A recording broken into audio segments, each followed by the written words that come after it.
Sobrang saya po kasi as a UE dancer po, opportunity po siya para sa amin na makasama po yung ARDP, which is mga professional dancers po. Marami po kaming napupulot sa kanila na aral, like how to perform, gano'n.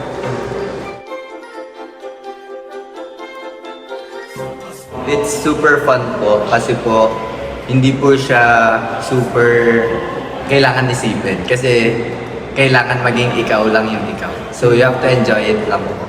Pag nandun ka sa loob, parang ang saya lang sa puso kasi ramdam na ramdam mo yung Pasko talaga ng mga Pilipino.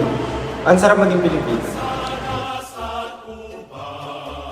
So excited po ako sa role ko, which is yung pari.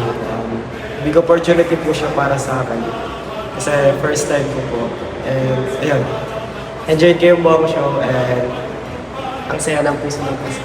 Sa akin naman po is the show itself po kasi nga po this is a new environment po para sa amin and super duper nag-enjoy po kami sa rehearsals and lalo na po sa mga tao. Ayun lang po. Ay mahal.